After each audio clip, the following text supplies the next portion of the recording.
Hello and welcome to Rhodes Wellness Podcast. My name is Jameson Dean, and I work here at Rhodes Wellness College in admissions as an admissions specialist.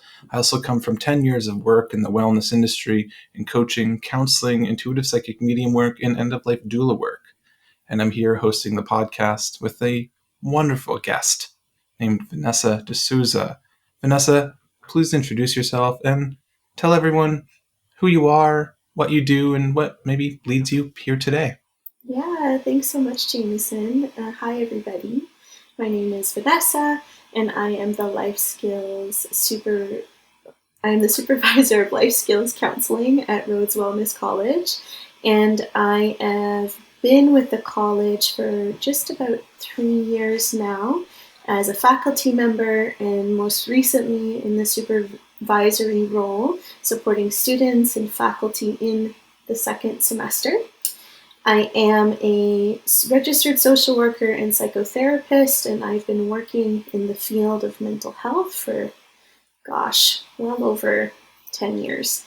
So it's been a little while, and I've been able to bring some of those experiences to the students at Rhodes, and have also learned quite a lot along the way myself.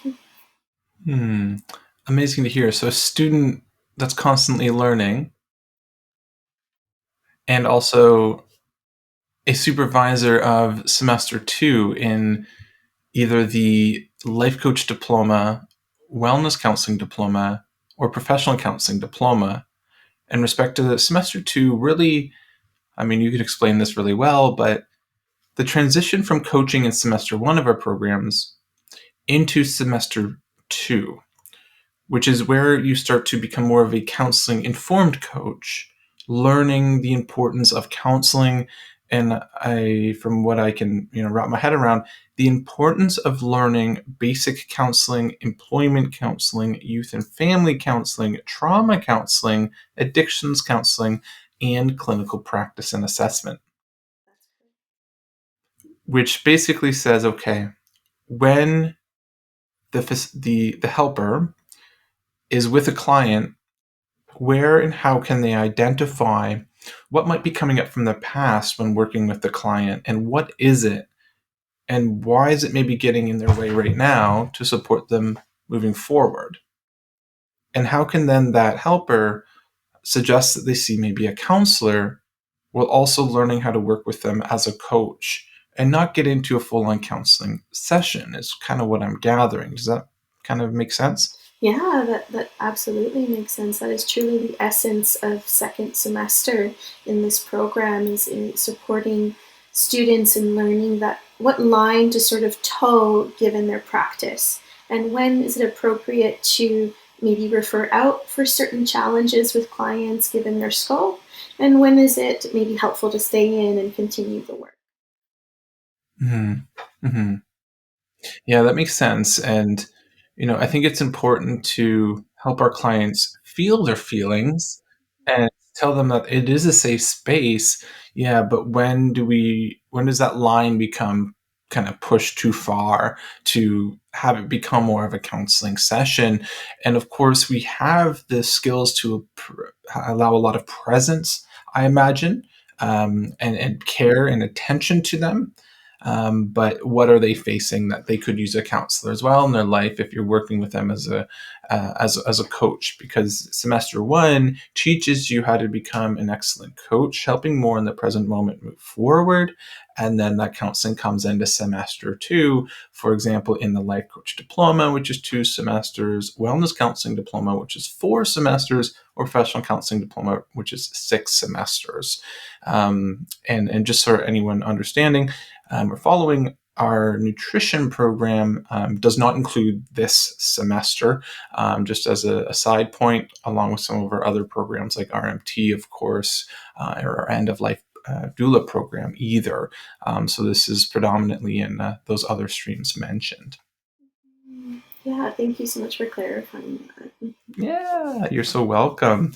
So can you give me a bit of a highlight of basic counseling and what it really kind of teaches and or touches on to help students get introduced to the idea of counseling in general? Yeah, absolutely. So basic counseling is the prerequisite course for the rest of the semester. So all students who are entering from coaching into second semester will complete basic counseling first. And that's intentional. That's by design. That's to ensure that students are coming in with the understanding of what are the differences between coaching skills versus introductory counseling skills.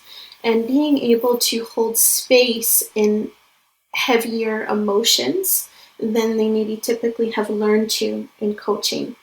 And learning how to attune to clients in just as they have been doing in coaching, but sort of adding in the additional layer of if there's more intensity in the room and in the space, how do they navigate that with the same level of compassion that they have been, right? And also how to hold that as a helper.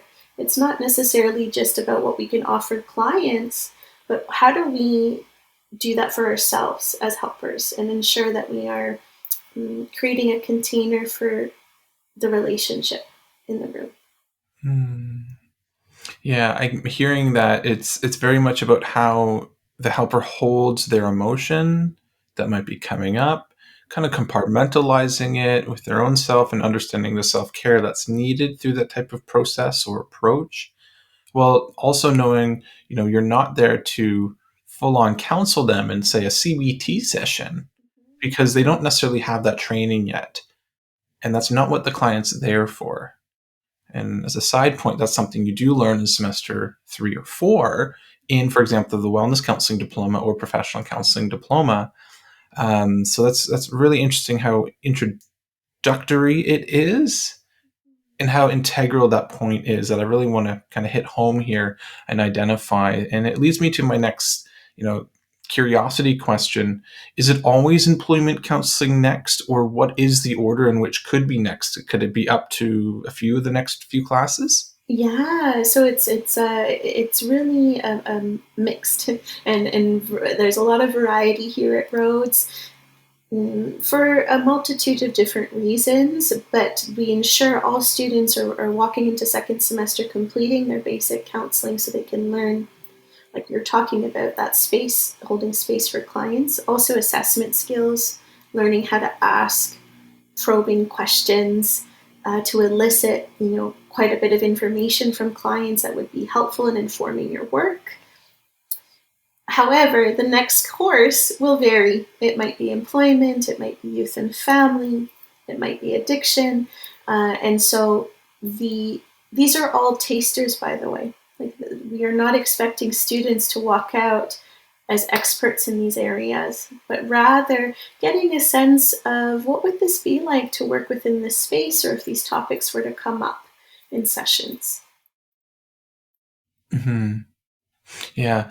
And so it would just be a potential employment counseling, youth and family counseling, trauma counseling, or addiction counseling class that would be a really good introductory class on understanding that and how it could come up in session and how the client might have experiences with addiction in the past, or for the very first time talk about a potential addiction that they have, in their life, that they're talking with the helper for the first time, and understanding psychologically how that might affect them or has affected them in their life, and how it could kind of be a part in the coaching sessions, therefore moving forward, to identify it and see how it might affect them overall, and be something to bring up to see if it's something that is they're really identifying and need other professional help for.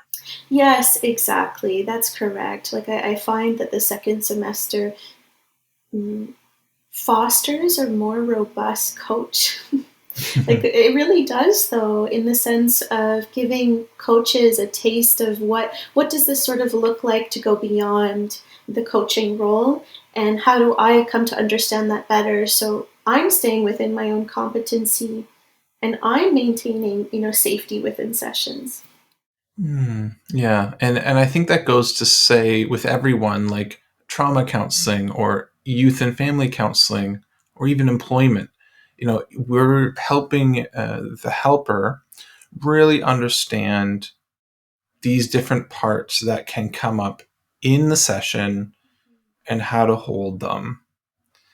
And then beautifully supporting you into semester 3 and or 4, which usually is along the lines of mental wellness, physical wellness, spiritual wellness, and emotional wellness classes, where you start to hold space for all of that you learned in Life Skills Counseling Certificate or Semester 2, and also start to dive in to a potential counseling session and how to help them from a cognitive behavioral therapy point of view, dialectical behavioral point of view, narrative therapy point of view, to help kind of untangle these thoughts from these past experiences and maybe feel from these past experiences that you won't be doing in a coaching session in almost every case.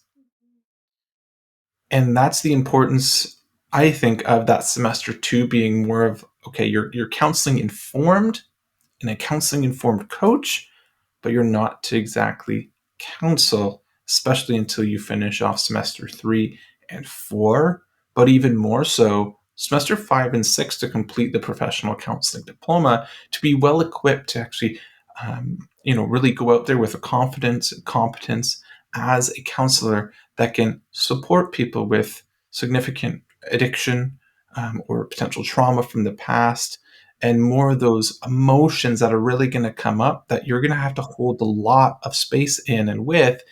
And as you go through the program, and I think, Vanessa, you can attest to this, the student goes through so much personal transformation in terms of their own potential trauma or addiction or things from the past that may then have so much transference potentially come up in the session. If this isn't something within your own self you have, say, explored or gone to coaching or counseling about, or even talked about in class a little bit, is that resonating with you right now? Absolutely. Yeah, because of the experiential process in the program, students are confronting uh, their own experiences in the moment, right? In terms of how they come to understand the course material and being able to apply it in a very practical lens. And so this learning format is unique in the sense that students are learning from one another in addition to the instructor and the TA. And so I can almost compare aspects of it to group processing and how folks can offer their lived experience while understanding and implementing what they're learning in class in terms of theory. So second semester does start to open the door to more academic learning in terms of theory. However, there's still that experiential component of being able to apply it quite practically. Hmm. Yeah, I like how you identify the side of the fact that is more academic, because the nature of counseling is sometimes involving a lot of deep understanding in a very multifaceted way. It may involve a little bit more content rich type of classes, worksheets, assignments, reflection papers, and or presentations that are quite rich with a lot of layers per se, when coaching is more, I don't want to say basic. I want to say a little bit more structured and analytical almost, and pragmatic within itself. And it's like, okay, present moment moving forward, where are we going and how are we going to get there? And what thoughts are we going to change within ourselves to get out of our own way and get there? Versus maybe 30 years of somebody's life that they have to then learn how to look back at, identify what they've gone through and what makes them who they are today, to then grow from, heal from, feel from, and move forward with in a better, more adaptive way that then serves themselves and the people around them, their family, their relationships, and so on. Beautiful description, Jameson. Oh, thanks. Yeah, honestly, really well said. That's truly the difference between coaching and counseling, and we're just stressing that difference in this semester. Yeah, I'll continue to ramble and hit that home, but I think that's the true essence of this transitionary period from semester one in coaching, and how to really become a really well-informed um, coach that understands the depths of counseling and emotions and what might be coming up and affecting that kind of coaching session, to really understand that and be confident in that space. Um, I'm gonna, ask you a bit of a more personal question to, I think, help the listeners understand, you know, who we are here at Rhodes in terms of staff and or instructors and supervisors. So what leads you to work here at Rhodes and be the supervisor of semester 2 in counseling and do what you do from a social work standpoint and or a more of a facilitation or supervisor standpoint? Great question. Only because when I share my title with folks, they kind of go, "Huh? What's a social worker doing at a coaching and counseling college?" And so, I think what's really beautiful about my own experiences and training is that I've been trained to do so many different, like wear so many different hats in different spaces. So I've been trained to be a coach, an advocate, a counselor, a leader, um, a resource navigator, system navigator. And so I find that social work experience sort of really, I saw so many values overlap with Rhodes Wellness College. And I really enjoy that the approach is person first, which is also something I've appreciated in my own training, and the experiential component. That's something I actually sought out when I did my master's in social work, was ensuring there was an experiential component so that I felt really adequate and competent in my clinical skills when I graduated. And so it was really amazing to see something like this exist, having been born and raised in Calgary and traveled to Toronto for school. I didn't know this was in Vancouver. So it's really remarkable to learn more about this program and get to be a part of it. Even though I'm not a Rhodes graduate, I feel like I'm an honorary roadie. I feel like I've been welcomed with open arms, and what really brought me here was that experiential learning component and encouraging students to look within themselves, to widen their own window of tolerance, to increase their own emotional capacity, and live more fulfilling careers. Whether they decide to continue coaching or counseling, I've noticed and have seen students change for the better and live in more alignment with who they want to be. And I think that is priceless. Wow. So well said. Spot on. That's something, as a graduate of this professional counseling diploma and this semester 2 we're speaking about, I also feel so much more aware of myself and my mind, my heart, and or arguably my soul, or this universe thing that we live in and exist within, and find a lot more comfort in who he is in that place to move forward. And, I'll self-divulge and say, I didn't have a lot of spiritual upbringing in terms of any type of religion or belief. And it led me to feel a little bit lost in this thing called life. And I didn't necessarily have all of the life skills I guess I do now, awarenesses and understandings of how thoughts can work, feelings, and how they should be felt that I didn't feel, and understanding to help myself move forward in the present moment while feeling feelings from the past to better my future.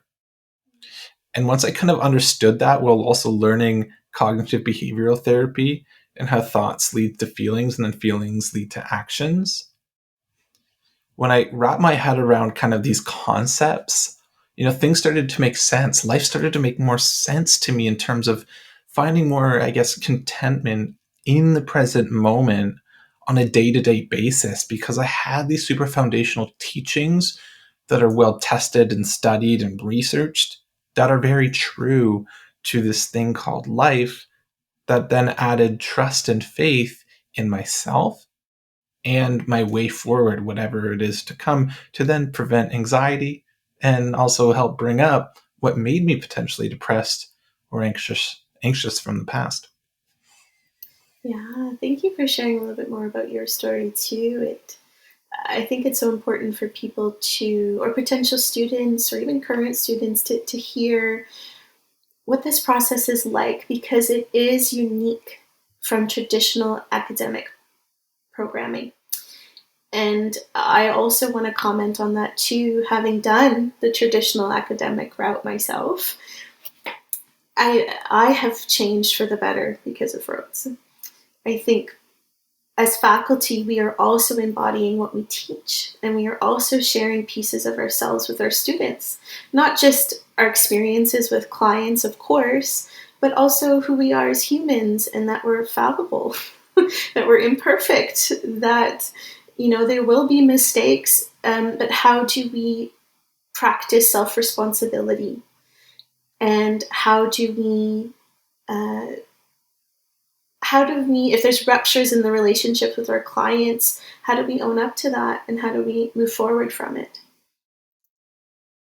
Yeah. When you said that, all I could think of is humility and the importance of just, we're all humans. We're all trying our very best to be a kind, loving, caring human to some degree that makes sense to us, that is right, while also trying to be emotionally aware about how we might not be as kind and loving towards ourselves or others, to navigate and learn and grow, self-forgive and forgive others, to move in a direction that feels right to us or better for us in some manner and way, so that sense of community, that sense of unconditional positive regard, that approach of nonviolent communication, ideally, all comes into this kind of weird experience that is personally helping you learn and grow. So then you can professionally learn and grow well and help people see you for who you really feel as if you are, and how you want to move forward and make, say, an impact in the society or world that we happen to live in. Exactly. Yeah. As you were speaking, I thought of the word authenticity. Yeah. Yeah. And really being authentic in who we are. And like, I even can reflect back on my own training, and the emphasis pushed on, you put yourself in a box and you show up as this clean slate to your clients. And that's one way to look at the counseling room, or the space with clients as a helper. But I think we're also missing quite a bit. And not all cultures and populations resonate with that style, because it's too distant. There creates a power hierarchy in the space. When I know the intention was to level it out, but that's not really what's happening. If there's nothing, if your true self isn't, in the space with the client, they'll feel that. So I find at Rhodes, we're encouraging students to develop their own styles through their own healing, and then be able to show up in the counseling space with that authenticity.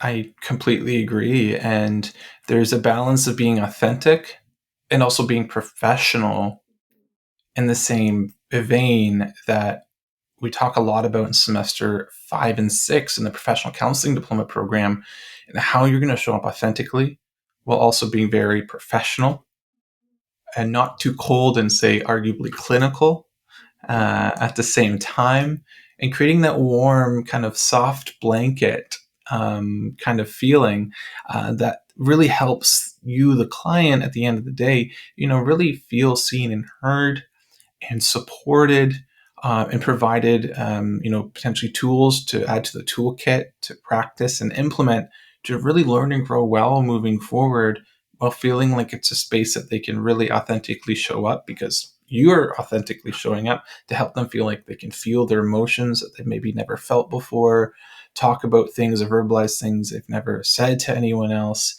to create that really safe space for their own success in their own unique way, and in whatever speed it's at as well.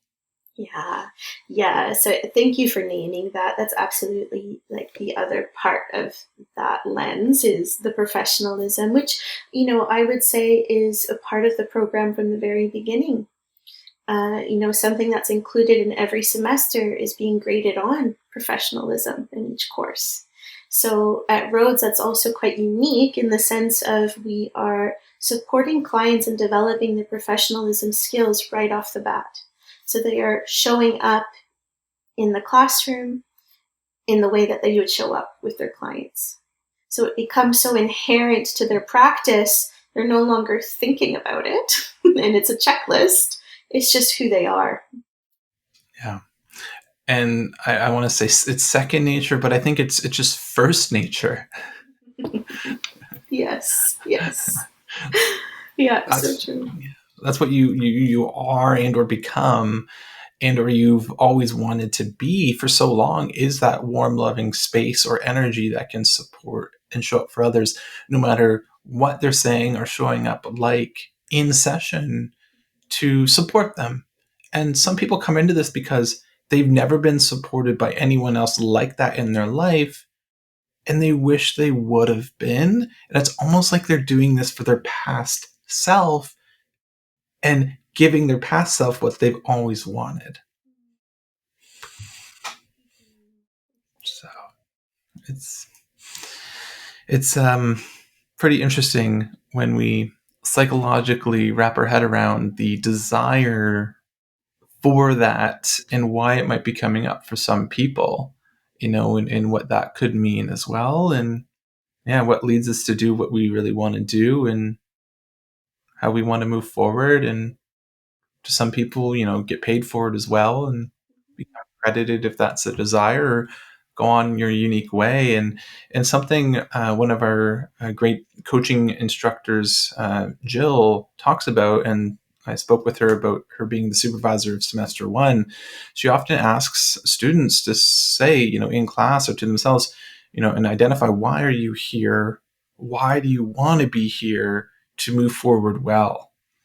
And that's a common theme in the coaching semester and semester one, to really help identify that why, if they don't have it well identified already from their journey through admissions with my department, and how they want to therefore move forward and their reasoning behind this. Because often if people don't have that reasoning, it's hard to help them, in a sense, show up well for where they want to go and why they want to do this. So they put a lot of effort and energy and care into it.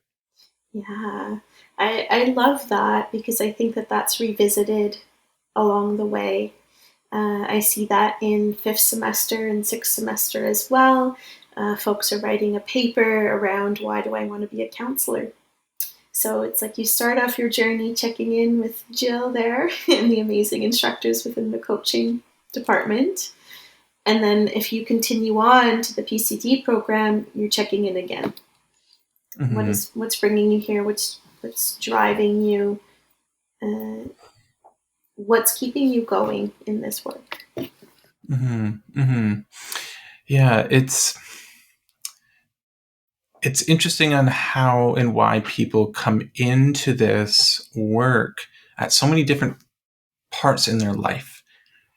They could be going through so much upheaval and change and uncertainty, and then say, hey, I want to make more uncertainty and change for myself to better myself in terms of a program like this that will help me learn and grow personally and give me more confidence professionally to go into a field maybe that I've always wanted to do. And it's interesting the amount of the ages of people that I've talked with in admissions go from 17 years old sometimes all the way up into people in their 70s or even 80s that are Amazing. called to this energy, to this work, to this desire to support others, to kind of give back in their own unique way and really learn and grow, I think mentally, emotionally, spiritually, and or physically moving forward. It's remarkable the the variety in age ranges. I definitely see folks who are coming in their maybe second or third careers, or grandparents even, Yeah. right? Yeah. Parents. And I think that's also why I love this program and teaching within it, because it's accessible in a lot of ways, to folks from all walks of life. And I think that that's so important for helpers to come from communities that they want to serve. Exactly. Yeah. And some identify the need that there is for them, and they say, okay, this is the program that will help me do that. And they do that. And they have a job already lined up before, right in admissions. And they're like, oh, my workplace told me I need to do this program to get this training to do this work. And I'm like, okay, cool. I mean, that's cool with me. It's cool with you. Awesome. And then there's some people that are like, I don't know. I just want to learn and grow. And I'm a lifelong learner. And I think this is really valuable for my own life and or professional life if I ever make it a professional thing that I get paid for. And it's so interesting to see the spectrum of differences. And I think it actually goes back to one of our 8 values that we have as an organization at Rhodes. And that is value number 2. It's compassion for all. Just compassion for all. That's it. And our first one's unconditional positive regard and supporting them in their goals, dreams, and ambitions and where they want to go and how they want to achieve them. Amazing. Yeah, that's exactly it. You really do see folks come here for whatever their reasons are, but I find that they walk away with even more than that. Yeah. Yeah, even more than that. There's really truly a ripple effect of that compassion now, because they have changed for the better. Like, it's really, and not saying that people have to when they come in, it's just a byproduct. It just happens. I know I have. Yeah. So it's like, it's just something that happens here. It's such a unique community to be a part of, to be able to learn from one another and be able to knowledge share. Like, even as an instructor and having worked in this field, for quite some time, I'm still learning every day. And I think that that's important to acknowledge, that our students bring so much wisdom. That they do. Wisdom and also very different cultural experiences and approaches that helps people in the class learn different beliefs and values, religions, assumptions, etc. It's working to remove biases on a constant basis that we might have as people in the class, to eradicate any prejudice that we might have, or that we need to accept that we have, which is a whole nother thing, to then learn and grow and understand a different perspective. Because at the end of the day, as a helper in the world, you could have anyone from any culture or belief, ethnicity, etc., come to you that hopefully on a personal level you're okay with and you're loving in your approach with, and that you don't have internal thoughts that are getting in your own way about your approach in that moment. Yes, absolutely, exactly. I think that's it's vital to being a helper. We can't always choose who we're helping. And if the things are going to brush up against our own beliefs, how do we sit with those two opposing truths? That's just it. And the transference that could come up. And for those that don't know, transference is essentially, by my, I guess, loose definition, is what's coming up within you that's getting in the way of your client's session, that's creating transference between you and not being able to show up as well for them. And they bringing up their emotion from maybe a loss in their life that you then think about your loss, then you start crying because they're crying and you're crying about your loss and they're crying about theirs. Well, that creates a lot of transference and is not conductive or conducive to the client's session that they're paying for to help them heal, learn, and grow versus, of course, you. Exactly. Yeah, it's trying to get our great definition. It's like trying to get our own needs met, and subconsciously. Like I think that's really important about transference. Is most of the time this is not happening with intention. Going into a session saying I'm going to start crying about this today, and the client's going to comfort me.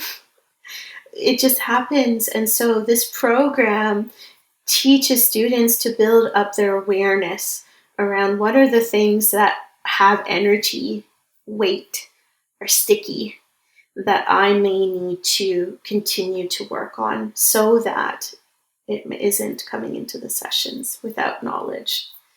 Yeah. I'm a big fan of me as a helper and healer in the world, and even when walking life, if I can identify it in the moment, if I'm, say, so aware of potentially my subconscious and what's coming up, if I can identify it and not yet feel from it and compartmentalize what I identified, put it on my bookshelf, I can come back to it and I can say, oh, yes. Hello, old friend. I see that you came up in that session. Obviously, there's work to do in this area of my personal life and how it might continue to come up in my professional life. So thus, I must prioritize working on that in my own counseling session, coaching session, healing session outside of the work. And that kind of goes back to the importance that we haven't touched a lot on, is the importance of self-care and what that means for you as a helper in the world. Do you have anything to say about that one? Oh my goodness, what a term. I think that this is echoed throughout the program from every faculty member, leadership member, TA. Yeah, it is. If you do this program, you will be very familiar with what self-care is. But if I were to introduce it, and this was the first time you're hearing it, I would talk a little bit about it's offering yourself space and time to nourish yourself in ways that give you more capacity, that nurture your emotional well-being, that fill your social cup or battery, that also if you need alone time, you know when to say no. So it's a few different skills that are involved, but it really is about building in an awareness of what you need. Because we can only complete self-care if we know what we need. And even for any human, knowing what our needs actually are and or what we could do, it's almost like a muscle that, depending on who you are and your experience, your life, and so on, how strong is that muscle? How vast is that muscle? How can you rely on it? And is it even there for you to understand what you like and or what you need and or what works and what doesn't? So, for me, lying on the ground, staring at the ceiling, and just staring at one spot sometimes actually really helps me. And as weird as it sounds, I've done that in certain moments because of my feelings, and it's worked. But if you haven't done that enough and done all these other different ways of honoring your nervous system and honoring your emotions and or the thoughts that you're having that you have to identify that aren't necessarily you, well, you kind of manage your ego all at the same time, it's really difficult to know what to do to self-care before it comes potentially too late and something comes up in a session professionally that they're paying you for that then boils to the surface and potentially comes out. Yeah. Thanks for that reminder that self-care is, it's not just face masks and bubble baths. is specific to the need at hand. And so being able to identify my nervous system is overstimulated. I just need to stare at a spot on the ceiling, or I like personally lay on the floor and cuddle my dog. Mm.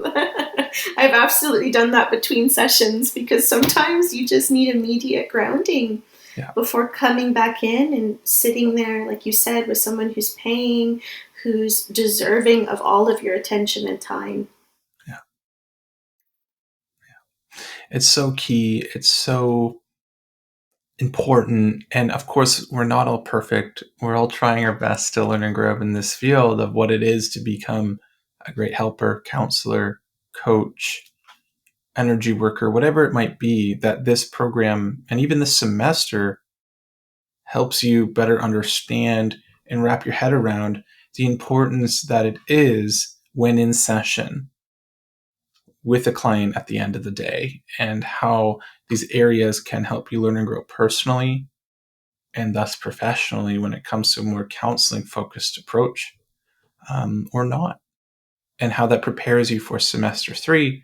We're going to dive into maybe how to conduct a CBT session and what that approach is like, and how each and every semester and class you're in, usually one at a time, helps build you, 10% every time as you go through. And by the time you're through all the programs, you're well versed in all those 10%, and you look back and there's over 10 of them. And then you really feel a lot more confident in yourself and your approach. And, if I were to tell myself what I know now versus what I didn't know in semester 1 or even semester 2, it's so significant, but you can't really explain it until you say do it. So yeah, there's so much infinite value in each teaching and how it helps you learn and grow. Yes, absolutely. That's so true. It's difficult to really articulate unless you're going through it. And so if I were to, summarize semester 2, I would say that you are moving at a faster pace because you are switching between courses a week, 2 weeks at a time. You are dipping a toe into all of these incredible topics and confronting, some maybe even your own shadows. But you are doing so in a way that is safe, in a container with facilitators that are knowledgeable and there to support you along the way. And you're getting hands-on practice through the clinic weeks. So there's an opportunity to then practice what you're learning in these courses with your peers in counseling-informed sessions. Got it. So I really find that the nature of semester 2 does change in a few different ways, but it does offer students by the end of it a lot more confidence in their skills. Yeah, I hear that and I can see that. And can you just identify a little bit more what those clinic weeks are in semester 2 in the program outline? What is involved there? What does it look like? What can students expect in that time period? Absolutely. So clinic weeks, there are usually 3 within the second semester, and they're 1 week long. And within that week, students are doing a few different things. There might be an exam or 2 that you are writing for your courses. You are also maybe spending a day with a facilitator, introducing some common challenges or situations that could come up in your work with clients, and how do you problem solve accordingly. And then you have time to meet with your peers to do sessions and actually get a taste for, what does a session look like in this space, knowing what I know now. And how do I then write a note based on that? How do I, what are the more administrative tasks associated with being a helper, and how do I start to get, into that practice of doing so ethically and competently? Wow. So well put. And that's the Counseling 109 clinical practice and assessment 67.5 hour time slot, right? That's right. Awesome. And is that during normal class time right now here in 2025, it's 9 to 1:30 Monday to Friday, Pacific Standard Time on Zoom for that duration. Is it during that time slot or is it other? Yep, that's correct. It's during that time slot. So it's treated just like any of the other courses in terms of when you need to be available. And they're important weeks because they're giving students a chance to like really synthesize the information and try it on for size. And you get to do that in the classroom, but here you actually get to work through full sessions, hour-long sessions with your peers. Wow. Interesting, amazing stuff. Unfortunately, we don't have much more time today, but I do want to say thank you so much for being such a wonderful guest, to let anyone listening understand and wrap their head around what Semester 2 is all about, what the approach is, how or what they could learn and grow with. So thank you so much. Any last words before we say that's all for today? I just want to thank you, Jameson, for holding this space and being able to offer more information to potential students and even current students as to what to expect. I think that's so important to have that transparency and also create expectations that are realistic for what's to come. And if there's anything I could say, I say do it. If you're thinking about doing it, do it. You will not regret it. Yeah, I think we're rather biased, but yeah. Yeah, I know. Exactly. Yeah, very much so. So it's so great to hear from you, and your wisdom and your passion, of course, that you put into this, and understanding what this is all about, and anyone listening to really understand it. To hopefully, I think what it comes from, for me at least, is this idea of fear of what's to come. And of course, every human would love to know exactly what's predicted in the future to help us feel better in the moment, so we're not worrying about the future and having anxiety. So I hope this recording can help that side of things, or that side of the worry, when they're in the last few weeks of coaching and they don't know what's to come in next semester because they often have never done it or understand what it might be like or feel like. So this is just a little bit. But also, anyone listening, no guarantees.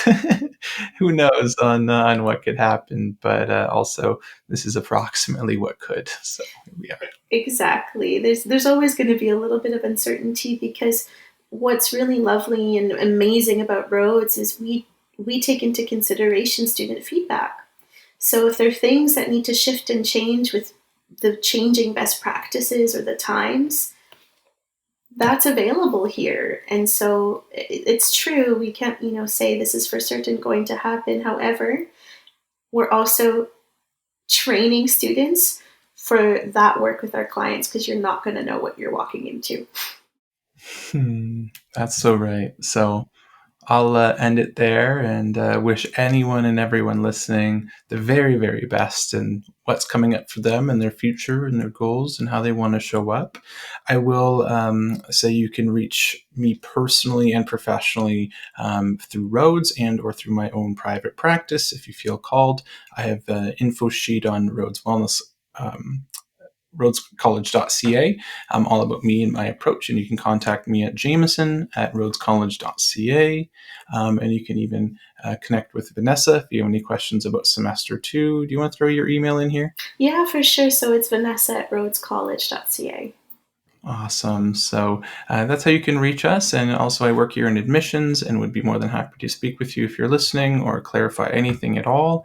Wishing you all a wonderful day. And lastly, Rhodes Counseling Center is an important resource that I will identify. If you know anyone struggling or you're struggling in any way or have any things you want to talk about, our Counseling Center does pro bono and or free counseling from our year 2 students.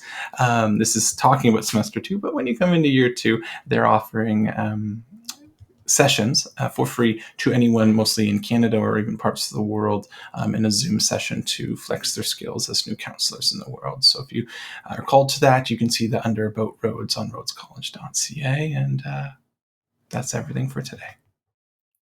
Thanks, Jameson. You're welcome. Thank you.